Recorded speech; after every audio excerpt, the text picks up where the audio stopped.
Karibu kwenye habari za ulimwengu. Wakuu wa zamani wa jeshi na maafisa wa juu wa upelelezi nchini Uingereza wametoa onyo kali kwa serikali wakisema taifa hilo halijajiandaa ipasavyo kukabiliana na vita vikubwa vinavyoweza kutokea katika siku za usoni. Onyo hilo limetolewa kupitia taarifa na kauli za wazi zinazomlenga Waziri Mkuu wa Uingereza Keir Starmer, wakidai kuwa serikali yake haijachukua hatua za haraka na madhubuti kuimarisha ulinzi wa taifa. Viongozi hao wamefananisha hali ya sasa ya usalama wa Uingereza na ile ya mwaka 1936, kipindi cha kabla ya vita kuu ya pili ya dunia, wakisema kuwa historia inaonyesha hatari ya kupuuza viashiria vya mapema vya migogoro ya kimataifa. Kwa mujibu wa wakuu hao wa zamani wa ulinzi, jeshi la Uingereza limekuwa likipunguza uwezo wake kutokana na ukata wa bajeti, kupungua kwa silaha za kisasa pamoja na changamoto katika maandalizi ya wanajeshi.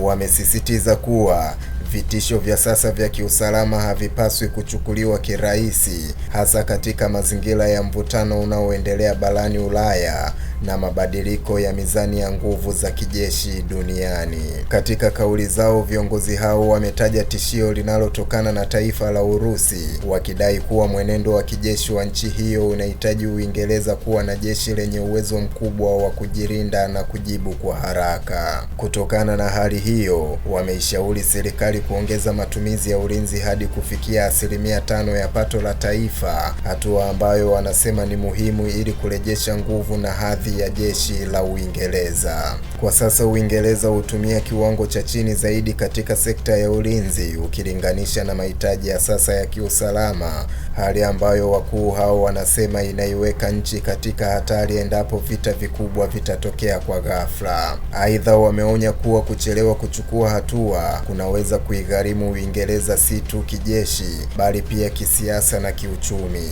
hasa katika uhusiano wake na washirika wake wa kimataifa. Serikali ya Uingereza bado haijatoa tamko rasmi kujibu onyo hilo. Hata hivyo, mjadala huu kuhusu bajeti ya ulinzi na maandalizi ya kijeshi umeendelea kushika kasi katika vyombo vya habari na bungeni.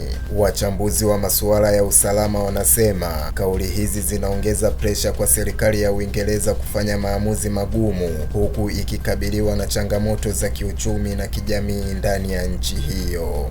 Wakati hali hiyo ikiendelea, macho ya dunia yanaelekezwa Uingereza kuona iwapo serikali itachukua onyo hilo kwa uzito au itaendelea na mkondo wa sasa wa matumizi ya ulinzi. Mimi ni Isaac Samuel na hii ni Vision TV.